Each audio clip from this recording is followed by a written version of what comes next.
Guys, welcome to this week's podcast episode. I've got a really fantastic guest today, Kathy, calling in from Los Angeles, and she's going to talk to us all about emotional intelligence, emotional freedom, and how we can use those as foundational building blocks to excel in leadership, in coaching, and in our finances. So I'm really happy to have this discussion and looking forward to it. So, Kathy, welcome.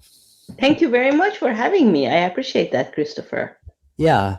Kind of set the stage, how you got started, your background, and we'll dive right into the combo. Sure. Would you like me to share or are you going to share?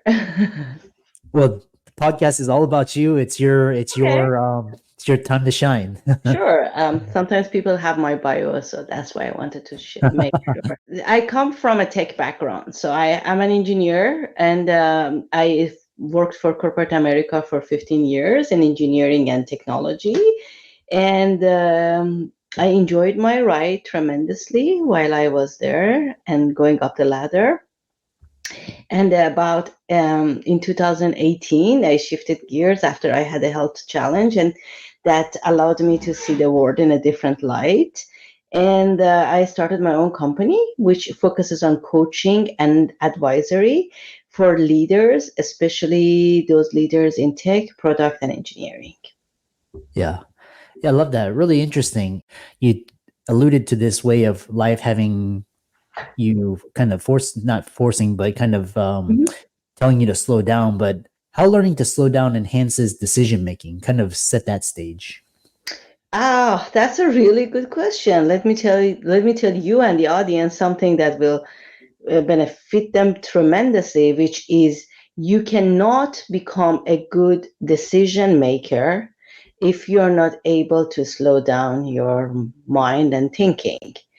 And that is in contrast to the way our life is pushing us at this day and age, because at this day and age is all about speed and we want to have that instant gratification. And if somebody is even going to make a decision, we want them to make a decision fast. But that does not equal itself to a good decision. And for those of you who are in a positions that you need to make decisions, or you understand that for going up the ladder, you need to be able to demonstrate your decision making abilities. You know that making good decisions is key. A good decision, what do we mean by that? We mean that it benefits the organization, it does not harm the reputation, the customer, the people around you. So there is a lot of factors that go into there. And if you want to talk about it neuroscientifically, the part of the brain that we use for high level thinking, which is required for good decision making, is the part of the brain that if you have not developed your brain to go past that initial reactive brain, you will not even get to that part of your brain. So that's why slowing down is such a key to build that ability to move from reactivity into deliberation on the decisions that you make, so you can make good decisions. Yeah, it's interesting. And as a follow up question, is that why is it important to learn to quiet the mind for executives? Good question. So let's look at that together. Why do people rise up? Because they have shown certain qualities. They have shown confidence, charisma, gravitas, and most importantly, that they do not freak out under the pressure. So we call it grace under pressure or poise under pressure. And these are the qualities that you cannot build in your brain and in your nervous system if you have not built that capacity to not freak out and react with every single thing that is not going the way that you think. So this is an ability that needs to be built in the brain. You do not come out of the package like that into this world. So in those people who have become executives, they have learned and they have worked on building this capacity in their mind and in their nervous system. Yeah. Yeah, I love that. Watch over the holidays. I've been kind of watching these series. It's a show on Showtime called The Billion. Yeah, it's kind of one of my favorite shows, and it kind of the main character Bobby Axelrod. He's actually he's a billionaire hedge fund guy, and then he's actually spending time actually meditating, and he's talking to he's got a psychiatrist as a coach, and kind of like fine tuning his mind to make really good decisions. When you're talking about managing billions, but it's interesting, and a lot of like my mentors in grad school and in med school, they set aside time to quiet their mind because just so much chaos, and it was like kind of like working in a battle war zone, and stress, and beepers, all this. So my next question is kind of talking about so you talk about slowing down, and then basically how mindfulness helps leaders build their competitive edge. Yes, that is the thing that I talk about. And let me unpack this a little bit so people understand. A lot of people, if the people who have a desire, and not everyone has a desire to manage people and influence people. So I want to be very clear. Some people just get promoted because they are at the right place at the right time, or some people get promoted because they are technically amazing. And unfortunately, there is still the culture that they think that, oh, technically amazing people definitely will make good bosses. And that's not true. Because there are people that who don't have the appetite to deal with people. That requires its own bandwidth and capacity. So my point is about the people who have that capacity. Those people, they want to be able, after some time that they have been enrolled, they want to be able to bring their ideas to more people. They want to impact more people's lives. And it's not just impacting people's lives by like doing a surgery on them. It's just, sometimes leading an organization that has a meaningful product or service that is impacting people's lives. Your team, you're impacting the lives of the people of your team that work for you. So they want to have a bigger impact. And how do you get a bigger impact? You need to have confidence, and you need to have build influence. And a lot of times people want to inspire other people so that they can be in a position of coaching and mentoring, rather than just being the boss.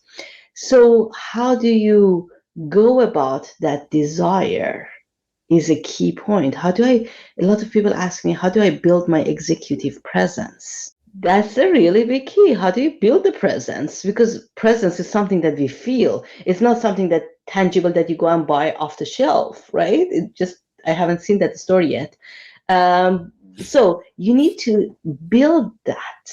And in order to build that, you need to understand what it is. You need to understand where you are and what that means. Sometimes we go and listen to a speaker and we are like, oh my God, that person was so good. I did not even lose like the thread of thought for a second. Sometimes the person really catches us. We're like, oh my God. And that is presence. Yeah. That is something that some of us experience, even with big meditation gurus. Sometimes gurus, teachers, leaders, these words can be used interchangeably. You just want to sit and be with these people. You just want to feel their being, their presence, their words, the way they come across. I want you to pay attention to that feeling inside you, and pay attention to who brings up that feeling in you. And then you kind of will start thinking, if I want to have that kind of quality for folks, what do I need to change in my being? Not in my doing. You do a lot of things every day, I'm sure, and you do a lot of right things as a leader. That's why you are where you are. But that is the quality of somebody's beings. I'm sure you've experienced, even Christopher, sometimes we meet a person and that person feels very comfortable to talk to. And sometimes we feel a person and we feel like, oh my God, let's just be polite. Let's just be professional. So for a lot of people is, how do I cross that, just being that professional, to be somebody that people feel good, they want to trust, they want to be around, they want to see more of me. And that is a change in the being. And that change in the being and that journey does not happen overnight. You need to slow down, think about what is it that needs to change, and very intentionally start building towards it. Yeah. Yeah, I love that. And then kind of we talk about and I love how you slow down and kind of made the audience feel that, just slowing down and how does it feel and who makes you feel that way. And you talk about heart-centered leadership and human-centered leadership. Kind of what is that and why does it matter? Yeah. So let's look at this together. Any corporate or any small business, even, what does it do? It produces a product or a service. And as of now, that would not be possible without the talent. Uh-huh. So you rely on the talent to make things happen in this world. So why don't we think about taking care of this talent? Being able to connect with the fact that these are humans. These are the people that if they need to go to a Christmas recital and be with their child, it is their human right to do that. Let's make it happen for them rather than sticking to the fact that, oh, my productivity, what happens to my productivity, or those kind of things. Let's see how we can build that kind of a culture. At one point in my life, I was working for a boss. My office was in a building. That building, in order to get to the to where you could park, you had to go through a maze, which was very scary. Very scary. You had to go like 4 or 5 levels under the ground. It was a big tower, so you had to go throughout this maze to get to the top down. And I had a 4 months old baby at that time that had to go to the daycare, and I had to make sure everything is ready for him in the morning. And this man came to me and said, "What time will you be in your chair in the morning?" And I do not function like that. I had never had that experience before. And I was like, okay, probably 9:15 to 9:30. And he was like, okay, I'm gonna come and check on you at 9:15. And this gave me such a stress. This situation, I cannot tell you. I did not live far from that organization, but that behavior put such a stress on my brain. I remember one time I forgot my laptop at home, and I was in such a frenzy that I called my husband and I said, "Can you just bring my laptop? I cannot imagine driving like this to home to get my laptop." And my poor husband brought my laptop to me, and he had an accident on the way back. You see how many things make you feel not good about an environment and a leader. Needless to say, within 2 months, I left that organization. I resigned in a very glorious way in my own mind. But these are the things I'm talking about. Being a human, understanding that this woman is having a 4 months baby and it needs to come to work in the morning. Can I have some grace for this person? And instead of checking, is your presence in that chair at 9:15? Does it, if I'm at 9:15 in there and my mind is the way that I'm describing to you, versus me getting to that work 9:30, 9:35, whatever, with a mind that is clear, are very different things. This is the human-centered leadership that I am talking about, and I am trying to help leaders to see it and build more capacity in themselves to bring it to their cultures and to their organizations. Oh, that's so interesting. And then kind of we have kind of like 5 to 7 minutes, but talk about basically we talked about executive presence, and then what is a VUCA world and strategies for navigating leadership? Kind of talk about that. So let me first unpack what VUCA stands for. VUCA stands for volatile, uncertain, complex, and ambiguous. And think about all of these things. Our world has become very ambiguous. Our world has become very complex. And with this AI, interesting AI innovations that is happening, it's exciting, but at the same time, it's an added layer of complexity.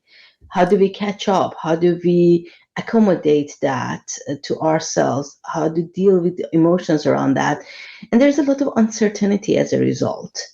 And if there is one thing we have learned in the world is that the only constant is change. So it's very volatile. So you see, if you look at the word in this manner, it can be very scary and it can be very daunting. So how do I navigate this? And the first thing that we need to understand to do is accept things for what it is. So if we uh, resist that concept, I'm going to say, oh no, I just don't want to deal with this. This is too much for me. We are not doing ourselves a service because that Mm. is not going to change. But we can build that capacity in ourselves to be more comfortable around ambiguity. How many people come to me and say, I just want to be certain that this works? I'm like, how do you want to get that certainty? I mean, seriously, what is certainty? I'm living in California, and there was a hurricane that it was unheard of in Los Angeles, and that in the middle of that hurricane, we had an earthquake that day. I mean, how crazier that can get. So letting go of the notion of I want certainty, that's a really huge step. Can I become more comfortable with ambiguity? And as I'm saying this, I just want people to start having light bulbs, because just me saying this, you're not going to go and change tomorrow morning. If you want to change, you need to go on your own journey. But I want you to understand that if you feel overwhelmed by the world, by the news, by what you hear, and all of those kind of things, fighting it or going and hiding in a cave is not going to help you. It's not going to change anytime soon. But building little by little that capacity, can I be with the ambiguity Yeah. and still not get overwhelmed? Can I build that little by little in me? This will prepare you to be in a different way with this VUCA word that we are talking about. Yeah, very interesting because it reminds me, back in the caveman days where we had to hunt for our food and, shelter, and life was we Mhm. were also in the VUCA world as well. And now what we have is we had machines replace physical labor, so we didn't have to hunt. And Mhm. now we have software replacing intellectual labor. So now Mhm. it's like, where do we go now? But, these ideas about slowing down, calming it, kind of putting space and distance between, stimulus and response, and just slowing down makes you an effective leader. Very fascinating. How can people contact you, follow your social media, reach out to you, etc.? The best social media platform that I'm very active on is LinkedIn. Yeah. So I have Instagram and I have Facebook and all of those kind of things, but I really would love people to reach out to me on LinkedIn. If you have any questions on what we discussed today, please reach out. I would love to hear from you. And you can check my website, but stay in touch via LinkedIn. Yeah, and for all the audience out there, let's thank Kathy for coming on and providing very valuable insight and guidance. And reach out to her on LinkedIn. Her resources will be in the links and show notes. And with that, thanks so much for a heart-centered conversation. Thank you for having me, Christopher.